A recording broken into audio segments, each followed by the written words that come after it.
I would like to start with Pedro, because you are the author, the principal author of the Human Development Report, and I'm very curious to what extent cognitive skills and brain health issues are factored into the equation in the report. Do you see, when you also talk to the member states of the United Nations, do you see growing appetite for these types of issues, or do you think this is still to come? Thank you.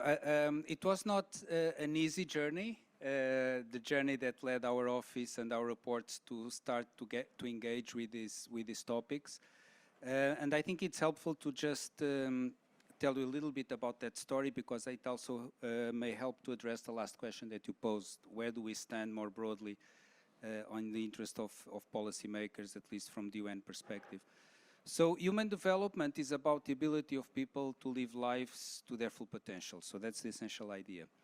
And for a long time, the metrics and the things that we're worried about were indicators that told us about objective measures of well-being. So we focused on things like life expectancy at birth, income, and we carried on with this kind of analysis for a long time. But we were somewhat surprised by finding a disconnect between the evolution of these objective measures of well-being and what people would tell us when we asked them if they felt, for instance, secure about their lives.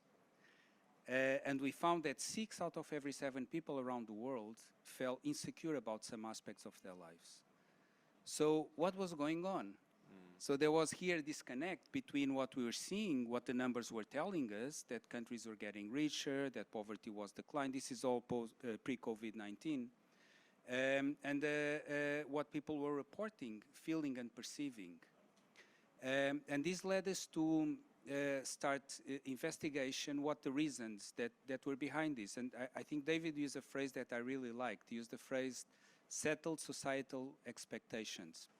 And our hypothesis, we don't need to go into that at the moment, were that these settled societal expectations were being unsettled in a world that is changing very rapidly, not only due to technology, but climate change, geopolitics are in upheaval, we have violent conflict across countries, something unthinkable a few years ago.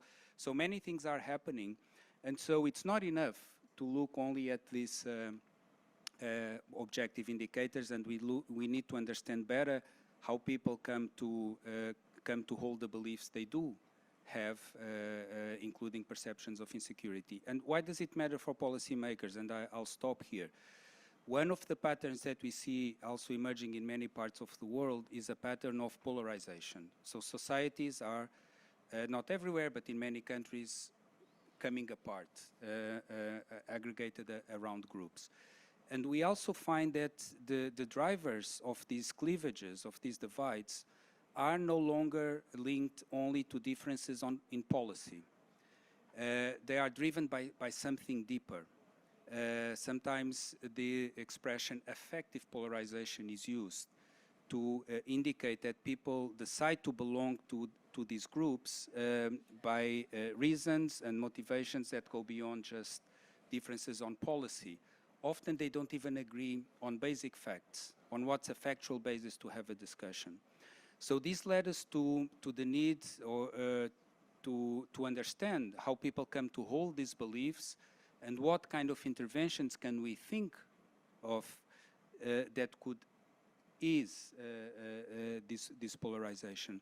So I'll conclude by saying this is also where the interest of a lot of the policymakers that we engage with is what kind of role can they play in easing this sense of polarization, divide, that is the subject of so many of the speeches that we're hearing this week in the United Nations. And I can speak a little bit about some of the things that we believe could help, but I will stop here for the moment. Okay, very good. Thank you so much, Pedro. By the way, there will be time for some questions, so please signal them to me if you have those. But let's now zoom in to the national context with the Argentinian example and Facundo. because you are a chair of the committee in the national parliament. So how challenging do you find to converge different stakeholders around what we would call the brain capital agenda? What would it take to build a coalition within the national context to have a meaningful brain capital agenda nationally? Well, first of all, I want to congratulate you, Paweł and Harris, and all of you for these wonderful 2 days. I think you are doing a great job. We need you. In Argentina, we are working, as I said yesterday, in all these topics, but we needed a global context, and you are providing us a global context for our works. So basically, because we are doing this, we also need to see Argentina as a model to illuminate other countries. So maybe we can, with my role as a congressman and as a neurologist, neuroscientist, we can do a lot of things in Argentina that also can illuminate the rest of the world. I think together we can do that. We cannot do it alone in Argentina. What we are doing, in fact, Argentina just passed an important law about mental health, because after the pandemic in Argentina and around the world, the incidence of depression, anxiety, and mental health were incredible. We are now living in a mental health pandemic crisis. We passed a law to protect the mental health patient rights and also to provide care to the patient with mental health problem, which is an important law. It's not perfect. We are now working in improving it, but we passed that law. Pedro was mentioning affective polarization. Yeah, Argentina is polarized, as many countries, and I find that these topics, brain capital, mental health, neuroscience, don't polarize. So I think we have an opportunity here to create a bipartisan bills. In fact, Biden here and the US government is now working in a bipartisan bill on, they call it human infrastructure. It's, similar to brain capital if you read the details. So in Argentina, we are now working in a bill that we call mental capital. So basically, the concept is if Argentina want to prosper socially and economically, we have to invest in our brain. Because in Argentina, we have the mindset that we have natural resources. And through this law, we are trying to explain to our society that now, in this new industrial revolution, the economy is the brain. I think that we are changing now the perception that Argentina can be developed with natural resources, educating through these laws. We are explaining around the country, and also I am explaining to my colleagues in the parliament that we need to aim to be a developed country, and in order to do that, we have to forget the idea that we have a lot of natural resources. So we have to invest in our brain, the social and abilities, the cognitive abilities, and a proper nutrition are the key for a country like Argentina to get developed. And I think this is, we are having a lot of support from different parties. We don't have effective polarization in this topic. So what I would like to suggest is to use, in the good way, our role in Argentina for this concept, for this organization. We can work together and we can have a model in our country that can illuminate other countries in the world. Super. Thank you so much, Facundo. That's very interesting to see these national initiatives as they develop. Also, it's important to track the difficulties that they face and the discussions which unfold as a result. So I think we need to do that as part of the Brain Capital Alliance as well, to see how the traction for this agenda develops in different countries. Now with Maro, we will take a slightly different focus, but I think extremely essential. Namely, Maro will tell us about the brain health monitoring approach and how it plays a key role in ensuring sustainable cognitive skills and effective abilities. And this is super important because we have spoken a lot about the life cycle approach to brain health. But there is no life cycle approach without brain health monitoring. Right. Thank you for your introduction. Hello, everyone. I think for most of you, it's first time seeing you. I'm Maro from Japan, and then I studied psychology, neurology, neuroscience, and clinical psychology in Japan, US, and UK. Right now, I am half professor at one of the national universities in Japan, Hiroshima University, and also half I'm a CEO of a company, like profit-based company. Today, I like to get your opinions from about the academia to industry cooperation as well as the government. As a scientist part, in Japan, as you all know, as in Argentina, in the middle of the COVID crisis, government started up a new topic about mental health. So I deal with one of the project called the Moonshot. So you know the moon. So we hope we can reach to the moon.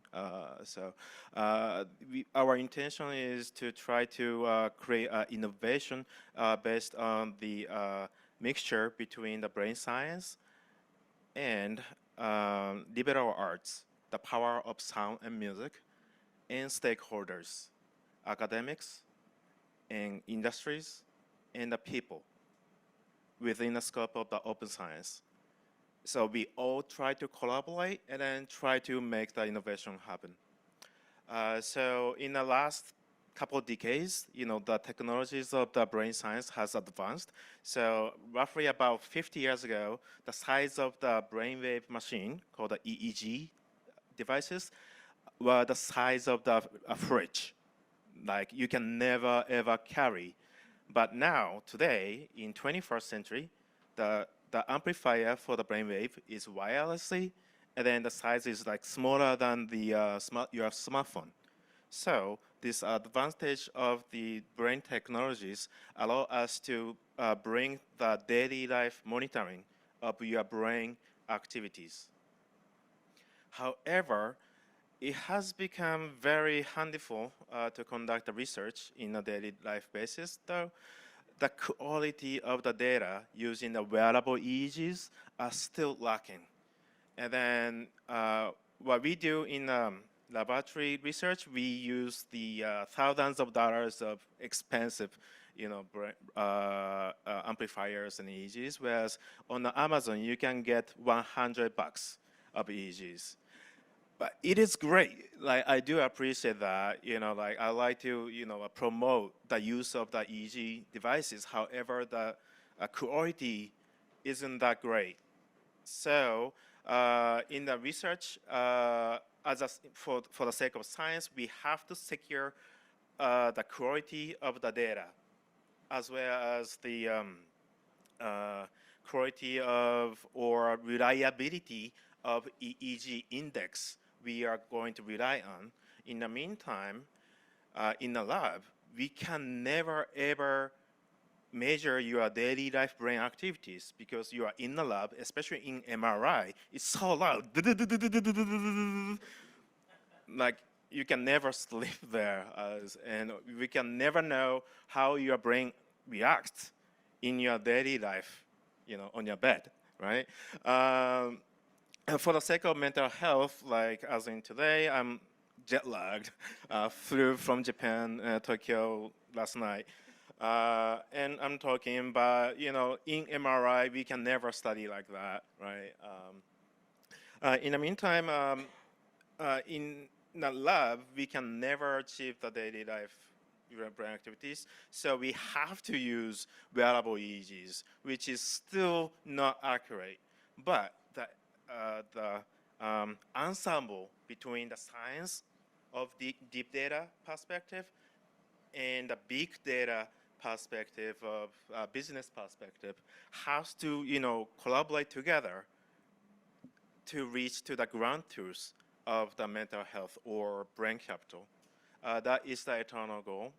And as partially one of my effort, we try to re-evaluate existing neural correlates the scientist has found decades ago.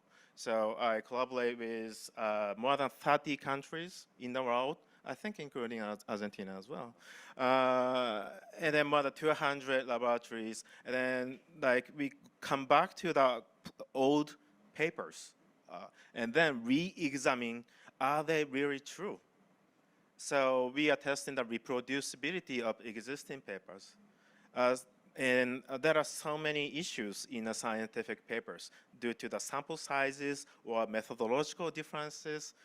And some people claim falsified conclusions. So even in laboratory, scientific data, we cannot still trust. So it's gonna take some ages to bring the big data approach from business perspective, but I hope the ensemble collaboration amongst the people and government and industries and academia eventually, sheds lights on the truth of the brain capital. That's what I hope. Super. Thank you so much, Maro. That's a very powerful point, and links directly to what I would like to ask Elizabeth to speak about, namely the brain deals between academia and industry, right? Because without those brain deals, we won't move forward. But they are not easy to strike because now academia in many countries is very focused on basic research. Many people prefer to keep basic research and applied research distinct from each other. So how do we bring about those brain deals in the academic industrial context? Yeah, thanks. And to give a little bit of perspective, I'm a neuroscientist, and I'm the executive director for the Wharton Neuroscience Initiative. And so I get questions a lot, like what is that? So just to give a little bit of background, that is a comprehensive initiative at the Wharton School that puts neuroscience into focus, right, and brings that into application for individuals, business, and society at large. That's really what we're there to do. So many of you might know that schools of business have had psychologists on the faculty for eons, really since their inception. But we're now in a really novel place where we can actually get to the brain data itself. We can get to the analytics that's inside of our heads, and we can start to do other aspects of that kind of work using the analytics from the neurosciences and to shape how we think about behavior from what we can actually measure and intervene with and use. So that's really what we're here to do at Wharton. And in large part, to get to your question, I mean, what we're also here to do is to build partnerships between academia and business, because there are lots and lots of questions that I think could be really neuroscience informed. And fundamentally, right, we're talking about most neuroscience being funded by taxpayers. And no matter what country you come from, right, like the innovations, the strategies come actually from the support of the people. And frankly, neuroscience hasn't been capitalizing well on that. It hasn't been making neuroscience relevant to the average taxpayer to care, right? So one way to do that, right, is to bring it back into dialogue, really see how people are using their brains in their work, right, in their lives, and make it directly applicable. And that's what Wharton Neuroscience is here to do, is sort of build better business through brain science. It's not just an alliteration, but what we really want to do is make business more efficient, effective, and more humane. Bring people back into the equation. Bring the 3-pound organ that we all carry around in our heads and think about the ways to strategize around that. So one thing that we know is that there's a difficulty actually in harnessing what we think of as the well-controlled laboratory kind of neuroscience study and make that relevant to people at large. And so we actually have to be ready to push academics to do messier work in the wild with practical applications for people. And that means that we actually need a data set or we need access to people that work in companies or have access to data around people's behaviors, actions, and decision making. To really do that powerfully, right? There are ethical implications, of course. There are regulatory affairs that we'll have to consider. We do everything with academic rigor, but some of the work that we have to do to really move that dial comes with those challenges, right? But I think that the impact could be really, really big. And so we have a number of research partnerships that help do that, right? We've actually taken consumer wearable EEG devices into a company. We've encouraged them to become citizen scientists themselves. This was in partnership with a global consulting company called Slalom, where we actually measured people's brains at work while they were doing work, right? So we trained them on how to use the devices. We encountered the challenges that these kinds of devices bring to the picture. There are some caveats, of course, right? But it really did allow us to think about what's happening as people are doing their work. The same kind of thing has happened when we look at how investment portfolio decision-making processes change as people age, right? So we can simulate that in laboratory studies where we give participants that come into the lab an amount of money. We ask them to make investments with that, right? And we simulate that kind of environment. It is not what actually happens in the brain of aging populations. But companies, and in this case, big financial institutions, investment institutions, right, are watching the behavioral data in real time emerge, but they don't necessarily have access to the academic kinds of questions and hypothesis testing that those partnerships can bring together. And so I think that we're in a whole new, brand new era where we really need to come together to ask really challenging questions and put the neuroscience to work. Brilliant. Thank you so much, Elizabeth. I would welcome any questions there might be to the panelists. And as I'm waiting for those, I would really like to ask all of you to reflect a bit about what would you like the Brain Capital Alliance to do in the ideal world scenario, meaning if we had all the resources of the world and all the means at our disposal, what could it be that this group of passionate people could do together across disciplines and in this holistic fashion for which Brain Capital Alliance is known? Pedro, you spoke about polarization. You spoke about the difficulty that we face accepting what is true and what is not true. I mean, is this an area that you think would merit some attention? Absolutely, but I would actually give maybe 3 suggestions. And the first is building on what Facundo said. It seems like this is something that actually can bring a theme that can bring people together. So I think that is something very powerful that the Alliance can perhaps consider exploring what to do. And I know that there is space and interest in by policymakers. For instance, the UN Secretary General issued a policy brief that he calls United Nations 2.0.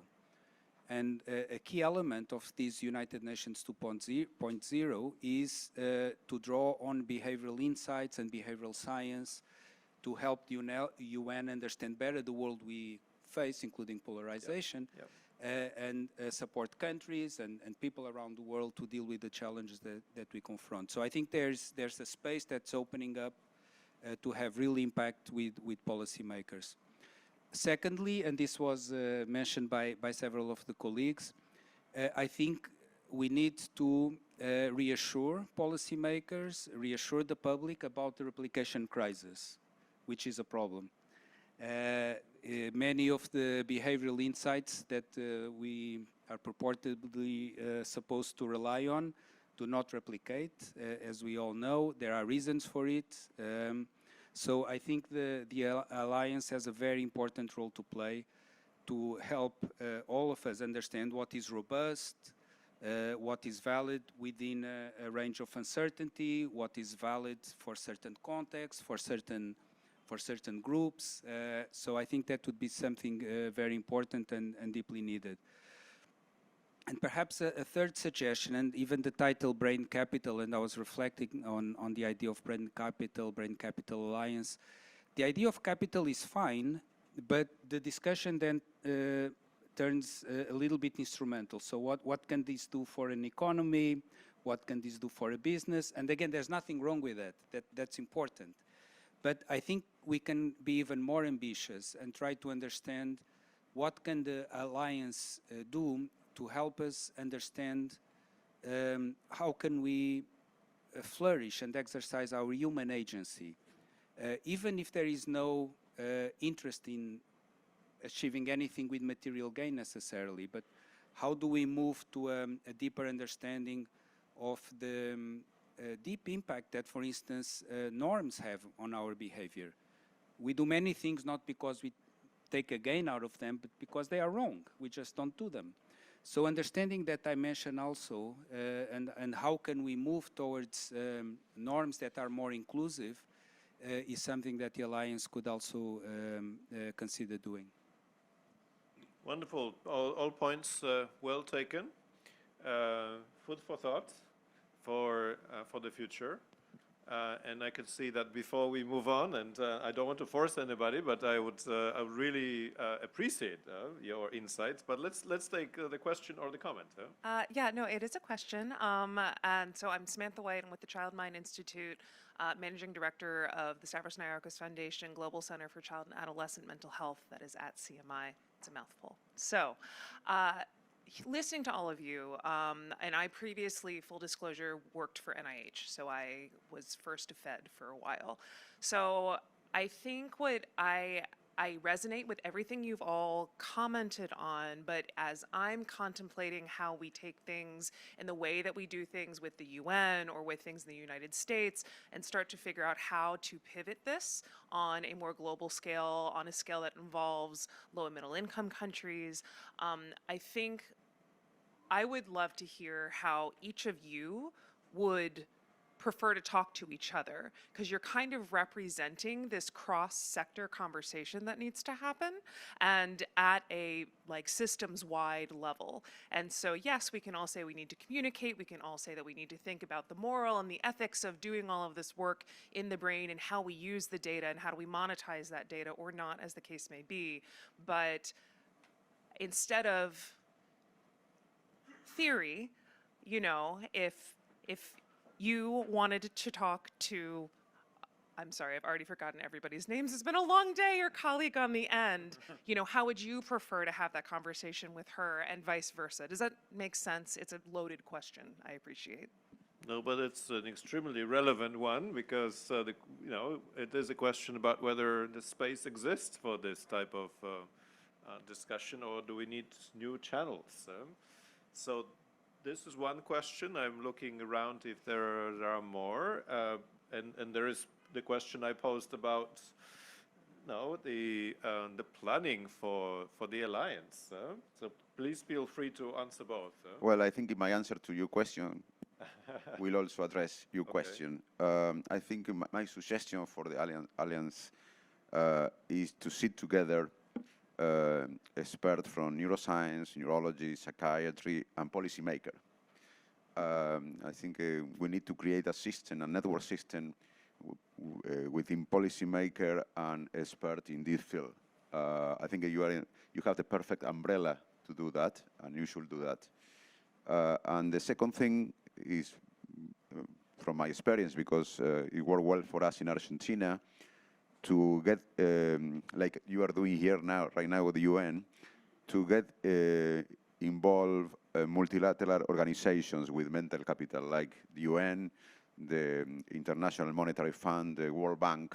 I think this is the second suggestion that is important, because as I mentioned yesterday, in Argentina, we create the first behavioral insight unit thanks to the support of the Inter-American Development Bank. And we create that in our neurological foundation. But then the Argentinian president took this model, and now there is a behavioral unit in the Argentinian president, and now the presidency, and now Uruguay will do the same, and Brazil will do the same. So I think multilateral organizations like the UN are key for the next step of the alliance. Yes, thank you, Facundo. I think there's a lot to be gained from approaching these organizations, because sometimes they don't think about these issues. They follow a trajectory that is sort of dictated by a range of political processes, how priorities emerge, and one discovers very often that, yeah, there is more opening than meets the eye. So that's a great suggestion as well. Maro, Elizabeth, feel free to comment if you wish. I mean, that's a hard question, right? I mean, I think I've built my whole career on the power of collaborative inquiry and curiosity, right? And I think that it goes a long ways to bring lots of different voices to the table. You learn from every voice, and I think that there needs to be space for that, right? So, and that no one opinion should sort of have more leverage than another.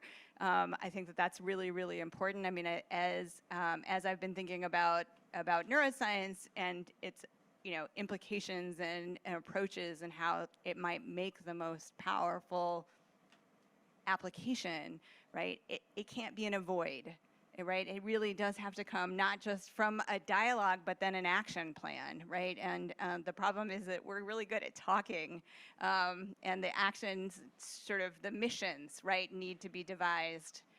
To put Harris's, one of his 7 missions really need to be clearly defined, right? And then putting the right people there to really engage and cross-disciplinarily take the perspectives of the others around them and innovate in a rapidly changing and evolving landscape. It's not an easy challenge for sure, but I think a lot comes from that. Great, thank you so much, Elizabeth. I think we would need a separate workshop on missions because by definition, missions are meant to be transformative. But what if you don't cover all the ground with your missions? What's the crowding out effect, so to say, on those areas which are not covered? I think this is an important consideration. So I definitely saw Arlene and David. So we need the microphone. I have it. You've got a microphone already. So Can you Arlene hear has a me? microphone, Yes. and then David needs one. Please, Arlene. Yes, my name is Arlene Sales, and I'm here representing the Institute of Neuroethics, which is a non-profit think and do tank. We focus on the ethical, social, legal issues raised by neuroscience, that is brain research, and emerging neurotech. And I actually wanted to probably go back to a point that Pedro just made regarding the use of the term capital and how it can suggest instrumentality oriented towards economics. And you suggest that probably we should try to associate it with flourishing. And I inferred values, probably, and ethics, and so on. And I would love to hear a little bit more about how you think that the notion of brain capital can meaningfully integrate ethical and societal considerations, because for me that's still kind of a slippery part. So I would love to hear more about that. So let's have David's question, and then for the final round of comments, we'll open the floor. Sure.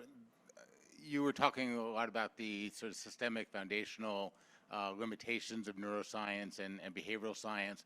From the premise that all applied science is probabilistic, and therefore, even at a general level, you could make a mistake going in one direction or another. You find brain signatures you think that indicate early learning developmental incapacities or possibly even proclivity to violence. And the question then is, do you intervene? And you're going to make mistakes by intervening too aggressively and picking people out that don't actually have that issue, and then in the other direction as well. So you have the applied science problem, and especially on the Wharton example, I think that, baseball teams now are using neuroscience to determine who's going to be a particularly good hitter, and if you're not, you're out, right? You're no longer in the major league. So employers are going to be the ones making those decisions that are going to be possibly over-inclusive or under-inclusive. And then the other point I would make is that when you do science, you're always doing group-based science, but a lot of the interventions are individual-based. So what we call in the law a G to I problem, a group to individual problem. You're making judgments about, just to take the medical context, it may be that benzene is associated with leukemia, but not everybody that's associated gets exposed to benzene gets leukemia. Lots of people that get leukemia were never exposed to benzene, and so that group to individual problem is another area of potential error and probabilistic problems. Super interesting. Any takers for those two questions? Regarding the capital perspective, I think maybe as a company as well, but as an academic, when we conduct an experiment, we usually recruit participants. So we pay for the volunteers. Not every single time, but most cases we pay. So in that regard, for the genuine ground truth science, we need people's data. And so scientists get the funding from the government, or sometimes, corporates. We get the funding from companies. And then with that money, we pay. Basically, we purchase the data, brainwave data. So once we accumulate all of, hundreds of days of your brainwave, maybe, $100 or something like that can be another capital perspective. That would be very important, resource for the sake of science. So I agree with reformulating the term brain capital, because sometimes when I travel around the country to explain that we need to invest in brain capital, some people don't understand, and they relate capital with economics, and they think that I am the representative of Donald Trump in Argentina. So we have to define what is brain capital. I think brain capital is the social, cognitive, and emotional resources that a human being has. But I think development is a better word for the public, because sometimes the word capital generates a noise. So maybe it's a nice point.